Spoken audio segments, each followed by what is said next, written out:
Hi beautiful viewers, welcome back to Anu Gowda Kannada vlogs. ನಾನು ನಿಮ್ಮ ಮಾನು. ಎಲ್ಲರೂ ಹೇಗಿದ್ದೀರಾ? ಚೆನ್ನಾಗಿದ್ದೀರಾ? ನಾನು ಕೂಡ ತುಂಬಾ ಚೆನ್ನಾಗಿದ್ದೀನಿ. ಇವತ್ತು ಮಂಗಳವಾರದ ವ್ಲಾಗ್ನ ನಾನು ಬೆಳಗ್ಗೆ ಕರೆಕ್ಟಾಗಿ 8 ಗಂಟೆ ಆಗಿದೆ ಶುರು ಮಾಡ್ಕೊಂಡಿದ್ದೀನಿ. ಕೆಲಸ ಎಲ್ಲ ಮುಗೀತು. ಹಾಗೆ ಒಂದು ವೀಡಿಯೋ ಎಡಿಟ್ ಮಾಡಿ ಅಪ್ಲೋಡ್ ಮಾಡೋದಿತ್ತು, ಸೊ ಅಪ್ಲೋಡ್ ಮಾಡೋದಕ್ಕೆ ಇಟ್ಟಿದ್ದೀನಿ. ಇವತ್ತು 11 ಗಂಟೆಗೆ ಅದು ಬರುತ್ತೆ, ಸೋಮವಾರದ ವ್ಲಾಗು. ಹಾಗೆ ಸ್ವಲ್ಪ ಇವಾಗ ನಾಷ್ಟ ಮಾಡಬೇಕು. ನಾಷ್ಟಕ್ಕೆ ನಾನು ಒಂದೇ ಸರ್ತಿ ಊಟದ ಥರ ಅಂದರೆ ಮುದ್ದೆ, ಅನ್ನ, ಸಾಂಬಾರು ಮಾಡ್ತಾಯಿದ್ದೀನಿ. ಮೊಸಪ್ಪು ಕಿತ್ಕೊಂಡ್ಬಂದಿದ್ದಾರೆ. ಸೊಪ್ಪು ಹೊಲಕ್ಕೆ ಹೋಗಿದ್ರಲ್ಲ, ಅಲ್ಲಿ ಸೊಪ್ಪಿಟ್ಟಿತ್ತಂತೆ. ದಂಟಿನ ಸೊಪ್ಪು, ಪಾಲಕ್ ಸೊಪ್ಪು ಇದೆಲ್ಲ ಹಾಕಿದ್ರು. ಪಕ್ಕದಲ್ಲಿ ಇರೋರು ರಿಲೇಟಿವ್ಸು ಅವರು ಕೊಟ್ಟು ಕಳಿಸಿದ್ದಾರೆ. ಒಂದು ಕವರಷ್ಟು ಕೊಟ್ಟು ಕಳಿಸಿದ್ದಾರೆ. ಹಾಗಾಗಿ ಇವತ್ತು ಸ್ವಲ್ಪ ಅದನ್ನು ಹಾಕಿ ಮೊಸಪ್ಪು ಮಾಡ್ತೀನಿ. ಇನ್ನು ಸ್ವಲ್ಪ ಅಂದರೆ ಪಾಲಕ್ ಯಾವುದಿದೆ ಅದನ್ನು ಎತ್ತಿಕ್ತೀನಿ. ದೋಸೆ ಏನಾದರೂ ಮಾಡ್ಕೊಳ್ಳೋದಕ್ಕಾಗತ್ತೆ. ಹಾಗಾಗಿ ಇವಾಗ ಮೊಸಪ್ಪು ಸಾರು ಮಾಡಿ ಮುದ್ದೆ ಮಾಡಿ ರೈಸ್ ಮಾಡ್ತೀನಿ.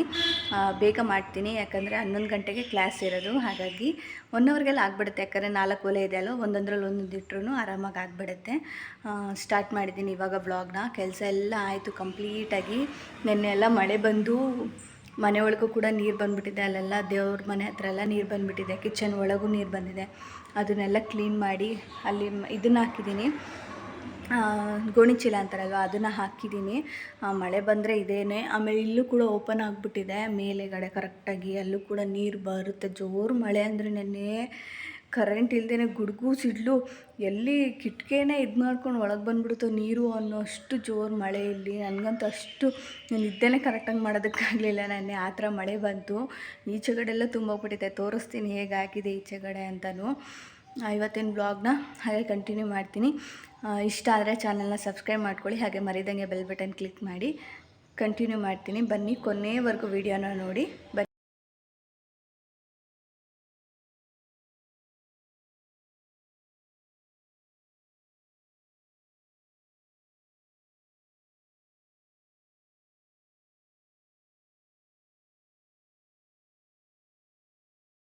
ಹೇಗಾಗಿದೆ ಅಂದರೆ ಬೆಳಗ್ಗೆ ನಾನು ಒಂದು ಕ್ಲಿಪ್ಪಿಂಗ್ ತೊಗೊಳ್ಬೇಕಾಯಿತು, ಹೆಂಗಾಗಿತ್ತು ಆವಾಗ. ಆದರೆ ಆವಾಗ ಚಾರ್ಜ್ ಇದೆ ಫೋನು, ಹಾಗಾಗಿ ತೆಗಿಲಿಲ್ಲ. ಕರೆಂಟ್ ಇಲ್ಲ, ಕರೆಂಟ್ ಬೇರೆ ಇಲ್ಲ. ಫಸ್ಟು ಫಟಾಫಟ್ ಅಂತ ಎಲ್ಲನೂ ಇಕ್ಬಿಡ್ತೀನಿ. ಮುದ್ದೆಗೆ, ರೈಸ್ಗೆಲ್ಲ ಇಕ್ತೀನಿ. ಹಾಗೆ ಸೊಪ್ಪು ಕೂಡ ಬೇಯಿಸೋದಕ್ಕೆ ಇಕ್ತೀನಿ. ಕರೆಂಟ್ ಬರೋಷ್ಟೊತ್ತಿಗೆ ಮಸಾಲನ ರುಬ್ಕೊಳ್ಬೋದು. ಬನ್ನಿ. ಹಾಗೆ ನಾನು ಒಬ್ಬಳೇ ಇಲ್ಲಿ ಕೆಲಸಗಳನ್ನ ಮಾಡ್ಕೊತಾ ಇದ್ದೆ. ಕರೆಂಟ್ ಬೇರೆ ಇರಲಿಲ್ಲ. ಅದೊಂದು ಬೇರೆ ಬೆಳಗ್ಗೆ ಹೊಟ್ಟೋಗ್ಬಿಟ್ಟಿತ್ತು. ಹಾಗಾಗಿ ರೈಸ್ ಇಟ್ಟು ಮುದ್ದೆಗೆ ಇಟ್ಟಿದ್ದೀನಿ. ಹಾಗೆ ಸೊಪ್ಪು ಸಾರು ಮಾಡೋದಕ್ಕೆ ಅಂತ ಹೇಳ್ಬಿಟ್ಟು ಸೊಪ್ಪನ್ನ ಕೂಡ ತೊಗೊಂಬಂದೆ. ನೆನ್ನೆ ಹೊಲದ ಹತ್ರ ಹೋಗಿದ್ರಲ್ಲ, ಅಲ್ಲಿ ಎಲ್ಲ ಕಿತ್ಕೊಂಡು ಬಂದಿದ್ದರು. ನಮ್ಮ ರಿಲೇಟಿವ್ಸ್ ಪಕ್ಕದಲ್ಲೇ ಎಲ್ಲನೂ ಹಾಕಿದ್ದಾರೆ. ಅವ್ರು ಹೇಳಿದ್ರಂತೆ, ಹಾಗಾಗಿ ಕಿತ್ಕೊಂಡು ಬಂದಿದ್ದರು. ಸಾಂಬಾರ್ಗಾಗುತ್ತೆ ಅಂತ ಹೇಳ್ಬಿಟ್ಟು ತುಂಬ ಚೆನ್ನಾಗಾಗಿತ್ತು. ಹೋಸತಿನೂ ಕೊಟ್ಟು ಕಳಿಸಿದ್ರು. ಅದು ಅಷ್ಟೇ, ಮೊಸಪ್ಪು ಸಾಂಬಾರು, ಬಸ್ಸಾರು ಎಲ್ಲ ತುಂಬಾ ಚೆನ್ನಾಗಾಗಿತ್ತು. ಹಾಗಾಗಿ ಈ ಸತಿನೂ ಸ್ವಲ್ಪ ಕೊಟ್ಟು ಕಳಿಸಿದ್ರು. ಎಷ್ಟು ಫ್ರೆಶ್ ಆಗಿತ್ತು ಅಂದರೆ ಆವಾಗಲೇ ಕಿತ್ತಿ ಕವರ್ಗೆ ಹಾಕಿ ಕೊಟ್ಟಿದ್ದಲ್ವ, ತುಂಬಾ ಚೆನ್ನಾಗಿತ್ತು. ಸಬ್ಸಿಗೆ ಸೊಪ್ಪು, ಹಾಗೆ ದಂಟಿನ ಸೊಪ್ಪು ಇದನ್ನು ಕೊಟ್ಟು ಕಳಿಸಿದ್ರು. ಹಾಗೆ ತುಂಬಾ ನನಗೆ ಕಮೆಂಟ್ಸ್ಗಳು ಬರ್ತಾಯಿತ್ತು, ಹೊಲ ನಿಮ್ಮದು ಜಮೀನು ಸ್ವಂತ ಜಮೀನಾ, ಎಷ್ಟಿದೆ ಜಮೀನು, ಅದ್ರ ಬಗ್ಗೆ ಡೀಟೇಲ್ಸ್ ಹೇಳಿ, ಅದು ನೀವು ಯಾವಾಗಿಂದ ವ್ಯವಸಾಯನ ಸ್ಟಾರ್ಟ್ ಮಾಡಿದ್ದೀರಾ, ನಿಮ್ಮ ಹೊಲ ಎಷ್ಟಿದೆ, ಅದಕ್ಕೆ ಎಷ್ಟೆಲ್ಲ ಅಮೌಂಟ್ನ ಇನ್ವೆಸ್ಟ್ ಮಾಡ್ತೀರಾ, ಯಾವುದಕ್ಕೋಸ್ಕರ ಜಮೀನು ನೀವು ಮಾಡ್ಕೊಂಡಿದ್ದೀರಾ ಅಂತೆಲ್ಲ ಕೇಳ್ತಾಯಿದ್ರಿ. ಹಾಗಾಗಿ ಅದಕ್ಕೆ ಇವತ್ತು ನಾನು ಉತ್ತರನ ಕೊಡ್ತೀನಿ. ಆ್ಯಂಡ್ ಫುಲ್ ವೀಡಿಯೋನ ನೋಡಿದ್ರೆ ಅದಕ್ಕೆ ನಿಮಗೂ ಉತ್ತರ ಸಿಗುತ್ತೆ. ಫುಲ್ ವೀಡಿಯೋ ನೋಡಲಿಲ್ಲ ಅಂದರೆ ತಿರ್ಗಾ ಅದೇ ಪ್ರಶ್ನೆನ ಕಮೆಂಟಲ್ಲಿ ಕೇಳ್ತಾ ಇರ್ತೀರ. ಹಾಗಾಗಿ ಫುಲ್ ವೀಡಿಯೋ ನೋಡಿ, ನಾನು ಅದಕ್ಕೆ ಆನ್ಸರ್ನ ಕೊಡ್ತೀನಿ. ನಮ್ಮದು ಜಮೀನು ಸ್ವಂತನ ಏನು ಎತ್ತ, ನಾವು ಯಾವ ಥರ ಮಾಡ್ಕೊಂಡಿರೋದು ಅಂತನೆಲ್ಲ ನಾನು ಡೀಟೇಲಾಗಿ ಹೇಳ್ತೀನಿ. ಅವಾಗ ನಿಮಗೂ ಕೂಡ ಅರ್ಥ ಆಗುತ್ತೆ. ಹಾಗೆ ತುಂಬ ಜನ ಆಡ್ಕೊಳ್ಳೋರ್ಗೂ ಕೂಡ ಸ್ವಲ್ಪ ಬಾಯಿ ಮುಚ್ಚಿದಂಗೂ ಕೂಡ ಆಗುತ್ತೆ. ಯಾಕಂದರೆ ವೀಡಿಯೋಗೆ ಸಂಬಂಧಪಟ್ಟಿರೋ ವಿಷಯಗಳನ್ನೆಲ್ಲ ಬಂದು ಕಮೆಂಟ್ಸ್ ಮಾಡ್ತಾಯಿರ್ತಾರೆ. ನಾವು ರಿಪ್ಲೈ ಕೊಟ್ಟಿದ ತಕ್ಷಣ ಟಕ್ ಅಂತ ಡಿಲೀಟ್ ಆಗಿಬಿಡುತ್ತೆ. ನಾನು ಯಾವತ್ತೂ ನನ್ನ ಲೈಫ್ ಸ್ಟೈಲ್ ಬಿಟ್ಟು ಬೇರೆ ಏನೋ ನಾನು ಯೂಟ್ಯೂಬ್ಗೋಸ್ಕರ ಏನೋ ಒಂದು ಶಾಪಿಂಗ್ ಮಾಡಿದ್ದೀನಿ, ಏನೋ ಗೋಲ್ಡ್ ಜ್ಯುವೆಲ್ಲರಿ ಪರ್ಚೇಸ್ ಮಾಡಿದ್ದೀನಿ ಅಂತ ನಾನು ಯಾವತ್ತೂ ಮಾಡಿದವಳಲ್ಲ. ನನ್ನ ಲೈಫ್ ಸ್ಟೈಲ್ ಯಾವ ಥರ ಇದೆಯೋ ಅದನ್ನೇ ನಾನು ಕೆಲವೊಂದಿಷ್ಟು ಕ್ಲಿಪ್ಪಿಂಗ್ಸ್ನ ತಕ್ಕೊಂಡು ನಾನು ವೀಡಿಯೋನ ಅಪ್ಲೋಡ್ ಮಾಡ್ತೀನಿ ಯೂಟ್ಯೂಬ್ಗೆ. ಹಾಗಾಗಿ ನನ್ನ ಲೈಫ್ ಸ್ಟೈಲ್ ಹೇಗೆ ನಡೀತದೆ, ನಾನು ಹೇಗೆ ಹೋಗ್ತಾ ಇದ್ದೀನಿ ಅನ್ನೋದನ್ನೇ ನಾನು ನಿಮ್ಮ ಜೊತೆ ಹಂಚ್ಕೊಳ್ತೀನಿ. ನನ್ನ ಫಸ್ಟಿಂದನೂ ಫಾಲೋ ಮಾಡಿಕೊಂಡು ಸಬ್ಸ್ಕ್ರೈಬ್ ಮಾಡಿಕೊಂಡು ನನ್ನ ವೀಡಿಯೋಸ್ ನೋಡೋರಿಗೆ ಗೊತ್ತಿರುತ್ತೆ ನಾನು ಯಾವ ಥರ ವೀಡಿಯೋಸ್ಗಳನ್ನ ಮಾಡ್ತೀನಿ ಅಂತ ಅವ್ರಿಗೆ ಗೊತ್ತಿರುತ್ತೆ. ಹಾಗಾಗಿ ನಾನೇನು ಬೇರೆ ವಿಷಯಕ್ಕೆಲ್ಲ ತಲೆ ಕೆಡಿಸ್ಕೊಳ್ಳಲ್ಲ. ಬಂದರೂ ಜಸ್ಟ್ ಬ್ಲಾಗ್ ಅಷ್ಟೇ. ಅಡುಗೆ ಎಲ್ಲ ಕಂಪ್ಲೀಟಾಗಿ ಆಯಿತು. ಸಾಂಬಾರಾಯಿತು ಆ್ಯಂಡ್ ಮುದ್ದೆ ಕೂಡ ಮಾಡಿದ್ದೀನಿ, ರೈಸ್ ಆಗಿದೆ. ಸೊ ಇವಾಗ ನಾನು ಸ್ವಲ್ಪ ಫ್ರೆಶ್ ಅಪ್ ಆಗಿಬಿಟ್ಟು ರೆಡಿ ಆಗ್ತೀನಿ. ಇನ್ನೇನಿಲ್ಲ ಕೆಲಸ ಆಲ್ಮೋಸ್ಟ್ ಎಲ್ಲ ಸಣ್ಣ ಪುಟ್ಟದೆಲ್ಲ ಆವಾಗಲೇ ಹಂಗಾಗಿ ಕ್ಲೀನೆಲ್ಲ ಮಾಡ್ಕೊತಾ ಇರ್ತೀನಲ್ಲ, ಹಾಗಾಗಿ ಏನಿಲ್ಲ. ಕಸ ಕೂಡ ಗುಡಿಸ್ಕೊಂಡೆ, ಹಾಗಾಗಿ ಮನೆ ಕಂಪ್ಲೀಟ್ ಸೊ ಕ್ಲೀನಾಗಿದೆ. ಇವಾಗ ನಾನು ಕೂಡ ಫ್ರೆಶ್ ಅಪ್ ಆಗಿ ರೆಡಿ ಆಗ್ತೀನಿ. ಟೈಮ್ ಬಂದು 9:30 ಆಗಿದೆ. ಸೊ ಫ್ರೆಶ್ ಅಪ್ ಆಗಿ ರೆಡಿ ಆಗ್ತೀನಿ. ಕಂಟಿನ್ಯೂ ಮಾಡ್ತೀನಿ.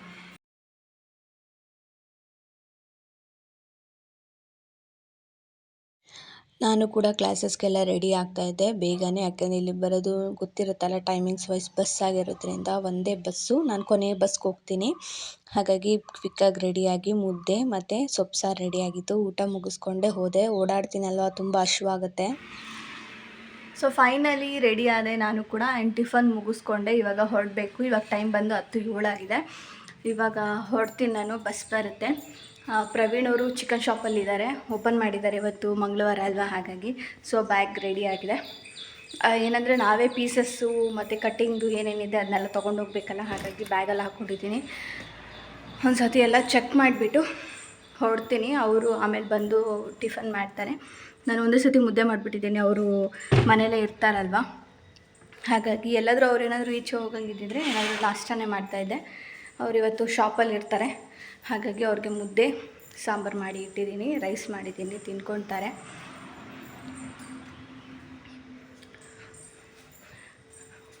ಇಲ್ಲಿ ಏನಂದರೆ ಬಸ್ಸು ಹೇಳೋಕ್ಕಾಗೋದಿಲ್ಲ ಯಾವಾಗ ಬರುತ್ತೆ ಅಂತ ಹೇಳ್ಬಿಟ್ಟು. ಒಂದು 3 ಬಸ್ ಇದೆ, ಅದು ಟೈಮಿಂಗ್ಸ್ ಪ್ರಕಾರ ಬರುತ್ತೆ. ಒಂದು 8 ಗಂಟೆಗೆ ಒಂದು ಬರುತ್ತೆ,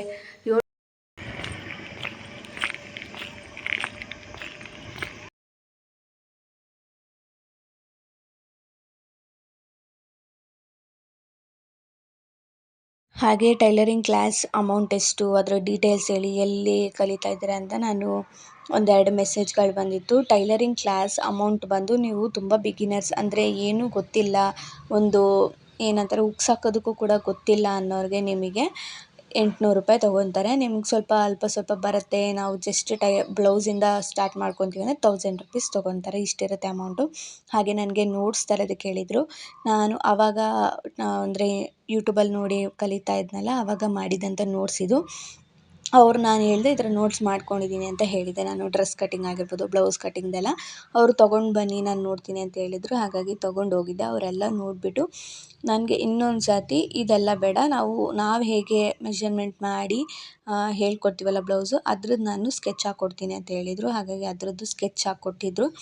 ಸೊ ತುಂಬ ಸಿಂಪಲ್ಲಾಗಿ ಅರ್ಥ ಆಗೋ ಥರ ನನಗೆ ಡ್ರಾಯಿಂಗನ್ನು ಮಾಡಿಕೊಟ್ಟಿದ್ರು. ಅದನ್ನು ಸ್ವಲ್ಪ ಪ್ರಾಕ್ಟೀಸ್ ಮಾಡ್ಕೊಳ್ಳಿ, ಅವಾಗ ನಿಮ್ಗೆ ಗೊತ್ತಾಗುತ್ತೆ ಅಂತ ಹೇಳಿಬಿಟ್ಟು ಮಾಡಿದರು. ಹಾಗೆ ಒಂದು ಬ್ಲೌಸ್ ನಾನು ಏನು ಲೈನಿಂಗ್ ಬ್ಲೌಸ್ ಹೊಲಿತಾ ಇದ್ನಲ್ಲ, ಇದು ಕಂಪ್ಲೀಟಾಗಿ ಆಗಿತ್ತು.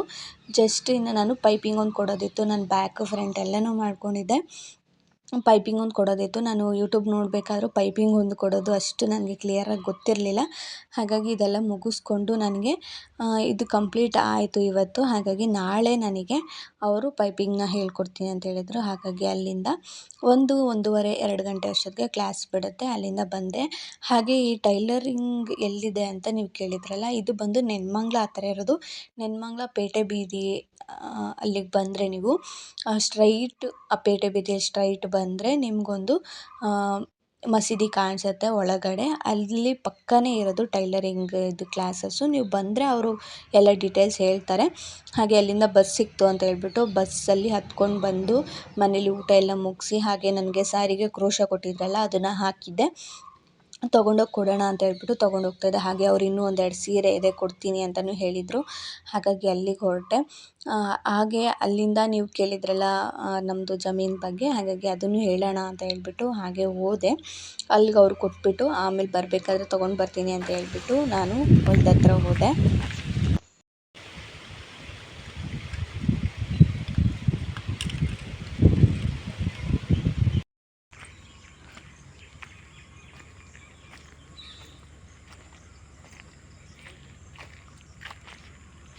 ಹಾಗೆ ಈ ಹೊಲ ಅಂದರೆ ನಾವೇನು ಇವಾಗ ಮಾಡ್ತಾ ಇದ್ದೀವಲ್ಲ ಜಮೀನು, ಈ ಜಮೀನು ಬಂದು ನಮ್ಮದಲ್ಲ, ನಮ್ಮ ಸ್ವಂತ ಅಲ್ಲವೇ ಅಲ್ಲ, ನಮ್ಮ ಸ್ವಂತದ್ದು ಅಂತ ಅಂದ್ಕೊಂಬಿಟ್ಟಿದ್ದೀರ. ಸೊ ಇದು ನಮ್ಮ ಸ್ವಂತ ಅಲ್ಲ. ಇದು ಬಂದು ನಿಮಗೆ ಹಳ್ಳಿ ಕಡೆ ಗೊತ್ತಿದ್ದರೆ ವಾರಕ್ಕೆ ಅಂತ ಹೇಳ್ಬಿಟ್ಟು ಕೊಡ್ತಾರೆ. ಇವಾಗ ಜಮೀನು ಇರುತ್ತೆ, ಅಲ್ಲಿ ಓನರ್ ಬಂದು ತುಂಬ ಬೇರೆ ಕಡೆ ಇರ್ತಾರೆ. ಅಂದರೆ ಎಲ್ಲ ಬೆಂಗಳೂರಲ್ಲಿ ಎಲ್ಲೋ ಇರ್ತಾರೆ, ಇಲ್ಲಿ ಮಾಡೋಕ್ಕಾಗಿರಲ್ಲ. ಆ ಟೈಮಲ್ಲಿ ನಾವು ಹೋಗಿ ಕೇಳಿದ್ರೆ ಅವ್ರು ನಮಗೆ ಇಷ್ಟು ದಿವಸಕ್ಕೆ ಇಷ್ಟು ಅಂದರೆ ತಿಂಗಳಿಗೆ, ಆಮೇಲೆ 6 ತಿಂಗಳು, ವರ್ಷಕ್ಕೆ ಅಂತ ಹೇಳ್ಬಿಟ್ಟು ಜಮೀನು ವಾರಕ್ಕೆ ಅಂತ ಹೇಳ್ಬಿಟ್ಟು ಕೊಡ್ತಾರೆ. ಹಳ್ಳಿ ಕಡೆ ಇದ್ದರೆ ಗೊತ್ತಿರುತ್ತೆ ಇದು ವಾರಕ್ಕೆ ಯಾವ ಥರ ಅಂತ ಹೇಳ್ಬಿಟ್ಟು. ಆ ಥರ ನಾವು ಇದನ್ನು ಜಮೀನನ್ನು ತೊಗೊಂಡಿರೋದು, ಅಂದರೆ ವರ್ಷಕ್ಕೆ ಈ ಥರ ಅಂತ ತೊಗೊಂಡಿರೋದು. ಏನಕ್ಕಪ್ಪ ತೊಗೊಂಡ್ವಿ ಅಂತ ಹೇಳಿದ್ರೆ, ನಾವು ಆವಾಗ ಹಸು ಸಾಕ್ತಾ ಇದ್ವಲ್ವ, ಆವಾಗ ಒಂದು 4-5 ಹಸು ಇತ್ತು. ಹಾಗಾಗಿ ಅದ್ರ ಜೊತೆ ಇನ್ನೂ ಒಂದು 5 ಹಸು ಮಾಡಿ 10 ಹಸುನ ಕಟ್ಕೊಳ್ಬೇಕು ಅಂತ ಅಂದ್ಕೊಂಡಿದ್ದು. ಆವಾಗ ನಮಗೆ ಮೇವಿಗೆ ಬೇಕಾಗಿದ್ದು ಮೇವಿಗೆ ಅಂತ ಹೇಳ್ಬಿಟ್ಟು ನಾವು ಈ ಜಮೀನನ್ನ ವಾರಕ್ಕೆ ಅಂತ ಹೇಳ್ಬಿಟ್ಟು ತೊಗೊಂಡಿದ್ದು. ವಾರಕ್ಕೆ ಅಂದರೆ ನೀವು ದುಡ್ಡಾದರೂ ಕೊಡ್ಬೋದು, ಇಲ್ಲ ನೀವೇನಾದರೂ ಬೆಳಿತೀರಲ್ವ, ಇವಾಗ ರಾಗಿ ಆಗಿರ್ಬೋದು, ಜೋಳ ಆಗಿರ್ಬೋದು, ಈ ಥರದ್ದು ಏನು ಬೆಳೆದ್ರೂ ಅವ್ರಿಗೆ ಅರ್ಧ ಅದ್ರಲ್ಲಿ ಕೊಡಬೇಕು. ರಾಗಿ ಆದರೆ ಇಷ್ಟು ಚೀಲ ಅಂತ ಇರುತ್ತೆ, ಅದನ್ನು ಕೊಡಬೇಕು. ಮಾಮೂಲಿ ನೀವು ಜೋಳ ಏನಾದರೂ ಬೆಳ್ಕೊತೀನಿ ಅಂದರೆ ಅವ್ರಿಗೆ ಇಷ್ಟು ದುಡ್ಡು ವರ್ಷಕ್ಕೆ 6 ತಿಂಗಳಿಗೆ ಅಂತ ಹೇಳ್ಬಿಟ್ಟು ಕೊಡಬೇಕಾಗತ್ತೆ. ಆ ಥರ ನಾವು ಆವಾಗ ಹಸುಗಳ್ನ ಜಾಸ್ತಿ ತೊಗೊಂಡು ಬರಬೇಕು, ಒಂದು 10 ಹಸುಗಳ್ನ ಮಾಡ್ಕೊಂಡು ಇದು ತುಂಬಾ ಮೇವನ್ನ ಚೆಲ್ಬಿಟ್ಟು ಅದಕ್ಕೆ ಸಾಕಾಣಿಕೆಗೆ ಅಂತ ಹೇಳ್ಬಿಟ್ಟು ನಾವು ಈ ಒಂದು ಜಮೀನನ್ನ ವಾರಕ್ಕೆ ಅಂತ ತೊಗೊಂಡಿದ್ದು. ಹಾಗಾಗಿ ಇದೇ ನಮ್ಮ ಸ್ವಂತ ಜಮೀನಲ್ಲ. ತುಂಬ ದಿವಸದಿಂದನೂ ಕೇಳ್ತಾಯಿದ್ರಿ ನಿಮ್ಮ ಸ್ವಂತ ಜಮೀನು ಎಷ್ಟಿದೆ ಹೇಳಿ ಅಂತ. ನಮ್ಮದು ಅಂತ ಜಮೀನು ಗಿಮೀನು ಏನೂ ಇಲ್ಲ. ಆ್ಯಂಡ್ ನಾವು ಇದನ್ನು ನಾನು ಹೇಳ್ದಂಗೆ ನಾವು ವಾರಕ್ಕೆ ಅಂತ ಹೇಳ್ಬಿಟ್ಟು ತೊಗೊಂಡು ಮಾಡ್ತಾ ಇರೋದು ಅಷ್ಟೇ. ಆ್ಯಂಡ್ ನಿಮಗೆ ನೀವು ಕೇಳ್ತಾ ಇದ್ರಲ್ಲ, ಹಾಗಾಗಿ ಇದಕ್ಕೆ ಉತ್ತರ ಕೊಟ್ಟಿದ್ದೀನಿ. ಆಮೇಲೆ ತುಂಬ ಸ್ವಂತ ಜಮೀನು ಎಷ್ಟು ಎಕರೆ ಇದೆ ಅಂತೆಲ್ಲ ಕೇಳಿದ್ರಿ. ಹಾಗಾಗಿ ಇದು ವಾರಕ್ಕೆ ಅಂತ ಹೇಳ್ಬಿಟ್ಟು ನಾವು ತೊಗೊಂಡು ಹಸುಗಳಿಗೆ ಮೇವು, ಏನು ನಮ್ಗೆ ಬೇಸಿಕ್ಕಾಗಿ ಹಸುಗಳಿಗೆ ಮೇವು ಅಂತ ಮಾಡ್ಕೊಂಡಿರೋದು. ಸದ್ಯಕ್ಕೆ ನಾವು ಕೋಳಿ ಅಂಗಡಿ ಮಾಡಿದಾಗಿಂದ ಹಸುಗಳ್ನೇನು ನಾವು ತಂದಿಲ್ಲ. ಇದ್ದಿದ್ದ 3 ಹಸುಗಳ್ನು ಕೂಡ ಮಾರಿಬಿಟ್ವಿ. ಯಾಕಂದರೆ ಹಾಲು ಕರೆದು ಇದನ್ನು ಮಾಡೋದಕ್ಕೆ ಸ್ವಲ್ಪ ಕಷ್ಟ ಆಗ್ತಾಯಿತ್ತು. ಅದು ಕೂಡ ಕೇಳಿದರು ಅಂತ ಹೇಳ್ಬಿಟ್ಟು ಕೊಟ್ಬಿಟ್ರು. ಇದು ನೆಕ್ಸ್ಟು ನೋಡೋಣ, ತರೋ ಪ್ಲ್ಯಾನಿಂಗಲ್ಲಿದೆ. ಅದು ತರೋಂಗೆ ಪ್ಲ್ಯಾನಿಂಗಲ್ಲಿ ಏನಾದರೂ ಕರೆಕ್ಟಾಗಿ ನಮ್ಗೆ ಅನುಕೂಲ ಆದರೆ ನಾನು ಖಂಡಿತವಾಗ್ಲೂ ಹೇಳ್ತೀನಿ. ಹಾಗೆ ಇವಾಗೂ ಕೂಡ ಏನೂ ಬಿಟ್ಟಿಲ್ಲ. ಇದನ್ನು ಬೇಕಾದ್ರೆ ಹಸುಗಳಿಲ್ಲ ಅಂತ ನಾವು ಬಿಟ್ಬಿಡ್ಬೋದಾಯಿತು, ಆದರೆ ಜೋಳ ಹಾಕ್ಕೊಬೋದು, ಆಮೇಲೆ ಏನಾದರೂ ತರಕಾರಿಗಳು ಈ ಥರದ್ದು ಏನಾದರೂ ಹಾಕ್ಕೊಬೋದು ಅಂತ ಹೇಳ್ಬಿಟ್ಟು ನಾವು ಸುಮ್ಮನಾಗಿ ಪ್ರವೀಣವರು ಜೋಳ ಹಾಕಿದ್ದಾರೆ. ಹಾಗೆ ಹಸುಗೂ ಕೂಡ ಮೇವನ್ನ ಚಲಿಸಿದ್ದಾರೆ ಅಷ್ಟೇ. ಅವಾಗವಾಗ ಬಂದು ಈ ಥರದ್ದು ಏನಾದರೂ ಒಂದು ನಮಗೂ ಕೂಡ ಒಂಥರ ರಿಲೀಫ್ ಆಗುತ್ತೆ. ನಮ್ಮದು ಅಲ್ದಿರೇನು ನಾವು ಮಾಡ್ತಾಯಿದ್ದೀವಲ್ಲ, ಭೂಮಿ ತಾಯಿನ ವ್ಯವಸಾಯ ಮಾಡ್ತಾಯಿದ್ದೀವಲ್ಲ, ಅದೇ ಒಂಥರ ದೊಡ್ಡ ಖುಷಿ. ಸೊ ಅಲ್ಲೆಲ್ಲ ನಾವು ಸ್ವಲ್ಪ ಹೊತ್ತೆಲ್ಲ ಓಡಾಡಿಕೊಂಡು ಪ್ರವೀಣವ್ರು ಹುಲ್ಲೆಲ್ಲ ಕುಯ್ದುಬಿಟ್ಟು ಅಲ್ಲಿಂದ ಬರೋ ಅಷ್ಟೊತ್ತಿಗೆ ಜೋರು ಮಳೆ ಶುರು ಆಗೋಯಿತು. ಹಾಗಾಗಿ ಬೇಗ ಒಂದು 6-6:30 ಅಷ್ಟೊತ್ತಿಗೆಲ್ಲ ಮಳೆ ಬಂದುಬಿಟ್ಟು ನೋಡ್ಬೋದು ಎಷ್ಟು ಜೋರಾಗಿ ಬರ್ತಾಯಿತ್ತು. ಇವಾಗ ಏನು ನಿಧಾನಕ್ಕೆ ಬರ್ತದೆ ಅಲ್ವಾ, ಆಮೇಲೆ ಜೋರಾಗೋದು ಮಳೆ. ಇಲ್ಲಂತೂ ಚೆನ್ನಾಗಿ ಮಳೆ ಬಿತ್ತು ನಮ್ಮೂರಲ್ಲಿ. ಕಂಟಿನ್ಯೂಸ್ ಒಂದು 3 ದಿವಸ ಕಂಟಿನ್ಯೂಸ್ ಮಳೆ ಬಿತ್ತು. ಆಮೇಲೆ ಏನೋ ಸ್ವಲ್ಪ ಬಿಸಿಲು ಥರನೇ ಇದೆ ಇವತ್ತು. ಹಾಗಾಗಿ ಮಳೆ ಬಂದಿದ್ದರಿಂದ ಅಲ್ಲಿಂದ ವಾಪಸ್ ನಾನು ಸೀರೆ ಇಸ್ಕೊಬೇಕಾಗಿತ್ತಲ್ಲ, ಸೀರೆ ಇಸ್ಕೊಂಡು ಬಂದುಬಿಟ್ಟೆ. ಇಷ್ಟು ನಮ್ಮ ಜಮೀನು ಬಗ್ಗೆ ನೀವು ಕೇಳಿದ್ದಕ್ಕೆ ನಾನು ಇನ್ಫಾರ್ಮೇಷನ್ನ ಕೊಟ್ಟಿದ್ದೀನಿ. ಸೊ ನಿಮಗೂ ಕೂಡ ಅರ್ಥ ಆಗಿದೆ ಅಂತ ಅಂದ್ಕೊಂಡಿದ್ದೀನಿ. ತುಂಬ ಕೆಲವರು ಹಿಂಗೆ ಅಂತ ಮಾತಾಡ್ಬಿಡ್ತಾರೆ, ಮುಖ ನೋಡಿ ಎಳಿತಾರೆ. ನಾವು ಏನು ಹಿಂದೆಗಡೆ ಕಷ್ಟಪಟ್ಟಿರ್ತೀವಿ, ಏನು ಪ್ರತಿಯೊಂದು ಹೆಜ್ಜೆನೂ ನಾವಿಡ್ತೀವಿ ನಮಗೆ ಮಾತ್ರ ಗೊತ್ತು. ಎಲ್ಲರೂ ಕೋಟ್ಯಾಧೀಶ್ವರರೇ ಆಗೋದಕ್ಕಾಗಲ್ಲ, ಎಲ್ಲ ತಾತ ಮುತ್ತಾತನ ಆಸ್ತಿಲೇ ನಾವು ಬದುಕೋದಕ್ಕಾಗಲ್ಲ. ನಾವು ದುಡಿದು ನಾವು ಬದುಕಬೇಕು. ಆ ಥರದವರು ಇರ್ತಾರೆ, ಎಲ್ಲ ಮಿಡಲ್ ಕ್ಲಾಸ್ ಫ್ಯಾಮಿಲೀಸ್ಗೆ ಗೊತ್ತಿರುತ್ತೆ ನಾವು ದುಡಿದು ನಾವು ಮಾಡಬೇಕು, ನಾವು ಚೆನ್ನಾಗಿರಬೇಕು ಅಂತೇಳಿ. ಅದಕ್ಕೇನೋ ಈ ಥರ ಒಂದು ಸಣ್ಣ ಪುಟ್ಟದನ್ನು ನಾವು ಮಾಡಿಕೊಂಡು ಮುಂದೆ ಬರಬೇಕಷ್ಟೆ. ಅವರು ಕೂಡ ಅಷ್ಟೇ ಜಮೀನನ್ನ ನಮಗೆ ಕೊಟ್ಟರು, ಮಾಡ್ಕೊಳ್ಳಿ ಅಂತ ಹೇಳ್ಬಿಟ್ಟು 1 ವರ್ಷಕ್ಕೆ ಅಂತ ಹೇಳ್ಬಿಟ್ಟು ನಾವು ಫಸ್ಟ್ ಹಾಕ್ಸ್ಕೊಂಡಿದ್ದು. ಇವಾಗ ಎಷ್ಟಾಗಿದೆ ನಂಗೆ ಗೊತ್ತಿಲ್ಲ ಅಷ್ಟು ಕರೆಕ್ಟಾಗಿ. ಹಾಗಾಗಿ ಮಳೆ ಬರ್ತಾಯಿತ್ತಲ್ಲ, ಮಾವಿನಕಾಯಿ ನಮ್ಮ ಮರದ್ದು ಇಲ್ಲಿ ಮನೆ ಹತ್ರ ಒಂದು ಮರ ಇದೆ ಅಲ್ವ, ಅದ್ರಲ್ಲಿ ಬಿಟ್ಟಿದ್ದು. ಹಾಗಾಗಿ ಕಟ್ ಮಾಡಿ ನಾನು ಪ್ರವೀಣವ್ರು ಇಬ್ಬರೂ ಸೇರಿಕೊಂಡು ಮಾವಿನ ಹಣ್ಣನ್ನ ಎಂಜಾಯ್ ಮಾಡಿದ್ವಿ ಮಳೇಲಿ. ಬಜ್ಜಿ ಏನಾದರೂ ಮಾಡೋಣ ಅಂದ್ಕೊಂಡೆ, ಆದರೆ ಬಜ್ಜಿ ಏನಿರಲಿಲ್ಲ. ಸೊ ಹಾಗಾಗಿ ಅದೇ ಒಂಥರ ಹುಳಿ ಹುಳಿಯಾಗಿ ಟೇಸ್ಟಿಗಿರುತ್ತಲ್ವ ಅಂತ ಹೇಳ್ಬಿಟ್ಟು ಕಟ್ ಮಾಡಿ ಕೊಟ್ಟೆ, ತಿಂದ್ಕೊಂಡ್ವಿ. ಚೆನ್ನಾಗಿತ್ತು ಮಳೇಲಿ ಮಾತ್ರ. ವೆದರ್ಗೆ ಏನೋ ಒಂಥರ ಖುಷಿ ಥರ. ಆ್ಯಂಡ್ ಅದಾದಮೇಲೆ ನೀವು ಒಂದು 7 ಗಂಟೆಗೆ ನೋಡಬೇಕು ಹೆಂಗಾಗಿದೆ, ಫುಲ್ಲು ಮೋಡ ಎಲ್ಲ ಪೂರ್ತಿ. ಇವತ್ತು ಪೂರ್ತಿ ಮಳೆ ಬರುತ್ತೆ ಅಂತಲೇ ಅಂದ್ಕೊಂಡೆ ನಾನು, ಮೋಡ ಎಲ್ಲ ಹಿಂಗಾಗಿರೋದಕ್ಕೆ ಸುಮ್ಮನಾದೆ. ಮಳೆ ಬಂದರೂ ಕೂಡ ಒಳ್ಳೆಯದೇ ಅಲ್ವಾ, ನಾವು ಜೋಳ ಎಲ್ಲ ಎರ್ಚಿದ್ವಲ್ಲ, ಹಾಗಾಗಿ ಸುಮ್ಮನಾದೆ. ಹಾಗೆ ನನಗೆ ಸೀರೆ ಅವರು 2 ಹಾಕ್ಕೊಟ್ಟಿದ್ದೆ. ಅದಾದಮೇಲೆ ನನಗೆ ಇನ್ನೂ 1-2 ಕೊಟ್ಟಿದ್ದರು ಸೀರೆನ. ಹಾಗಾಗಿ ಅದನ್ನೇ ಹಾಕ್ತಾಯಿದ್ದೀನಿ. ಡಿಸೈನ್ ಹೇಳಿದರು ನನಗೆ ಇವಾಗೆಲ್ಲ ಸೀರೆಗಳಿಗೆಲ್ಲ ಒಂದು 250-300 ರುಪೀಸ್ಗೆ ಡಿಸೈನ್ಸ್ ಹೇಳಿದರು. ಹಾಗಾಗಿ ಅದನ್ನೇ ನನಗೆ ಅವರು ಯೂಟ್ಯೂಬಲ್ಲಿ ತೋರಿಸಿದ್ರು. ಹಾಗಾಗಿ ಅದನ್ನೇ ನಾನು ಹಾಕ್ಕೊಳ್ತಾ ಹೋಗ್ತಾ ಇದ್ದೀನಿ. ನಾನು ಮನೇಲಿ ಯಾವುದೇ ರೀತಿಯಾದಂಥ ಟೈಮ್ ವೇಸ್ಟ್ ಅಂತೂ ನಾನು ಮಾಡೋದಕ್ಕೆ ಹೋಗಲ್ಲ. ಯಾಕಂದರೆ ಅಪ್ಪುನ ಅಲ್ಲಿ ಬಿಟ್ಟಿದ್ದೀನಿ ನಾನು ಅಂದರೆ ನನ್ನ ಟೈಮ್ನ ತುಂಬ ಯುಟಿಲೈಸ್ ಮಾಡ್ಕೊಬೇಕು. ಎಷ್ಟು ಟೈಮ್ ಆಗುತ್ತೋ ಅಷ್ಟು ಟೈಮಲ್ಲಿ ನಾನು ಏನೇನೆಲ್ಲ ಕಲಿಯೋಕ್ಕಾಗುತ್ತೋ ಅಷ್ಟು ಕಲಿತು ನಾನು ಮುಂದೆ ಬರಬೇಕು. ಏನಕ್ಕೆ ಇಷ್ಟೊಂದು ಕಲಿಯೋದು ಅಂದರೆ ತುಂಬ ಕೆಲವ್ರು ಅರ್ಥ ಮಾಡ್ಕೊಂಡು ನನಗೆ ಕಮೆಂಟ್ಸ್ ಮಾಡಿದ್ದೀರ. ಕ್ಲಾಸಸ್ಗೆಲ್ಲ ಚೆನ್ನಾಗಿ ಹೋಗಿ ಅಕ್ಕ, ಚೆನ್ನಾಗಿ ಅಭ್ಯಾಸ ಮಾಡ್ಕೊಳ್ಳಿ, ಚೆನ್ನಾಗಿ ಕಲೀರಿ ಆ್ಯಂಡ್ ನಿಮ್ಮ ಕೂಡ ತುಂಬ ಫೈನಾನ್ಷಿಯಲಿ ಸೆಟಲ್ ಆಗಿ ಅಮ್ಮಂಗೆ ಹೆಲ್ಪ್ ಮಾಡಿ ಅಂತಲೂ ಕೆಲವರು ಕಮೆಂಟ್ಗಳನ್ನ ಮಾಡಿದರು. ತುಂಬ ಖುಷಿ ಆಯಿತು ನಂಗೆ ಅದನ್ನು ನೋಡಿ. ಅಟ್ಲೀಸ್ಟ್ ನಮ್ಮ ವೀಡಿಯೋಸ್ನ ನೋಡ್ತಾ ಇರೋರು ನಮ್ಮ ಲೈಫ್ ಬಗ್ಗೆ ಅವ್ರು ಕರೆಕ್ಟಾಗಿ ಅರ್ಥ ಮಾಡ್ಕೊಂಡಿದ್ದಾರೆ. ಏನಕ್ಕೆ ಸಫರ್ ಮಾಡ್ತಾಯಿದ್ದೀವಿ, ಏನಕ್ಕೆಲ್ಲ ನಾವು ಮುಂದೆ ಬರ್ತಾಯಿದ್ದೀವಿ ಈ ಥರದ್ದೆಲ್ಲ ಮಾಡಿಕೊಂಡು ಅಂತ ಅವ್ರಿಗೆ ಗೊತ್ತಾಗಿದೆ. ಸೊ ನಮ್ಮ ವೀಡಿಯೋಸ್ನ ನೋಡಿ ಗೊತ್ತಾಗದಿದ್ದವರು ಸುಮ್ಮನೆ ಒಂದು 5 ನಿಮಿಷ ನೋಡಿಬಿಟ್ಟು ಹಿಂಗೆ ಮಾಡ್ತೀಯಾ, ಹಂಗೆ ಮಾಡ್ತೀಯಾ ಆ್ಯಂಡ್ ಅವ್ರಿಗೆ ಹೆಂಗಾದ್ರೂ ಮನ್ಸು ಬರುತ್ತೋ ಆ ಥರ ಎಲ್ಲ ಹೇಳೋದಕ್ಕೆ ಅಂತ ನನಗೆ. ಆ್ಯಂಡ್ ಓವರ್ ಆ್ಯಕ್ಟಿಂಗ್ ಅಂತಲೂ ಹೇಳ್ತಾರೆ. ನನ್ನ ವೀಡಿಯೋಸ್ನ ನೋಡಿದ್ರೆ ನಾನು ಏನು ಓವರ್ ಆ್ಯಕ್ಟಿಂಗ್ ಮಾಡಿದ್ದೀನೋ ನನಗಂತೂ ಗೊತ್ತಿಲ್ಲ ಇದರಲ್ಲಿ.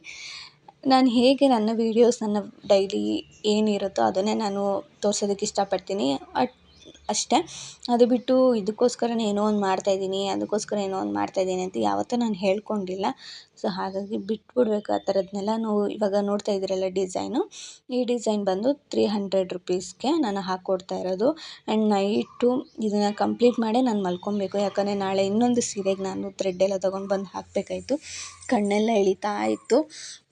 9 ಗಂಟೆ ಆಗಿತ್ತು ನಾನು ಅರ್ಧ ಡಿಸೈನ್ ಹಾಕೋ ಅಷ್ಟೊತ್ತಿಗೆ. ಹಾಗಾಗಿ ಸ್ವಲ್ಪ ಫ್ರೆಶ್ ಅಪ್ ಆಗಿ ಆನಂತರ ಊಟ ಗೀಟ ಮಾಡ್ಕೊಂಡು ಹಾಕೋಣ ಅಂತ ಹೇಳ್ಬಿಟ್ಟು ನಾನು ಕೂಡ ಫ್ರೆಶ್ ಅಪ್ ಆಗ್ತಾಯಿದ್ದೆ.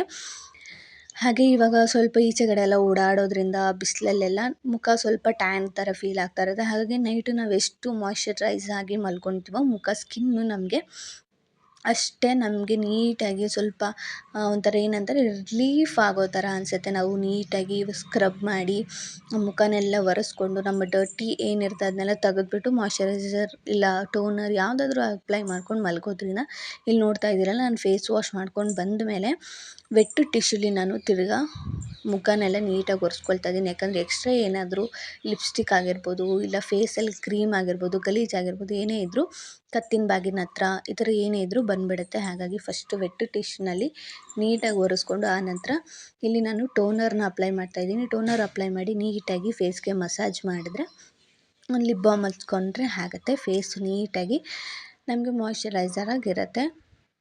ಹಾಗೆ ಇಲ್ಲಿ ನಾನು ಊಟ ಎಲ್ಲ ಮುಗಿಸ್ಕೊಂಡು ಇನ್ನೊಂದು ಅರ್ಧ ಇತ್ತು ನೋಡ್ಬೋದು, ಆಲ್ಮೋಸ್ಟ್ ಅರ್ಧ ಕಂಪ್ಲೀಟ್ ಮಾಡಿದ್ದೆ. ಹಾಗಾಗಿ ಅದನ್ನೇ ಹಾಕ್ಕೊಳ್ತಾ ಇದ್ದೀನಿ.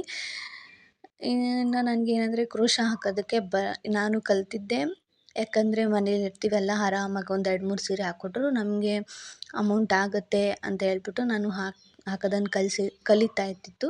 ಹಾಗಾಗಿ ಇವಾಗ ನನಗೆ ಅದೇ ತಕ್ಕನಾಗಿ ಒಂದು 2-3 ಸೀರೆಗಳ್ನ ಆರ್ಡ್ರ್ ಕೂಡ ಕೊಡ್ತಾ ಇದ್ದಾರೆ. ಹಾಗಾಗಿ ನಾನು ಹಾಕ್ಕೊಳ್ತಾ ಹೋಗ್ತಾ ಇದ್ದೀನಿ. ನೋಡೋಣ ಮುಂದೆ ಏನಾಗುತ್ತೆ ಅಂತ. ಸೊ ಇವತ್ತಿನ ವೀಡಿಯೋ ಇಷ್ಟ ಆಗಿರುತ್ತೆ, ನಿಮ್ಗೆ ಇಷ್ಟ ಆಯಿತು ಅಂತ ಅಂದ್ಕೊತೀನಿ. ಇಷ್ಟ ಆಗಿದ್ರೆ ಚಾನಲ್ನ ಸಬ್ಸ್ಕ್ರೈಬ್ ಮಾಡ್ಕೊಳ್ಳಿ. ಹಾಗೆ ಮರಿದಂಗೆ ಬೆಲ್ ಬಟನ್ ಕ್ಲಿಕ್ ಮಾಡಿ. ಸಿಗ್ತೀನಿ ಮುಂದಿನ ವೀಡಿಯೋದಲ್ಲಿ. ಟೇಕ್ ಕೇರ್, ಬಾಯ್ ಬಾಯ್.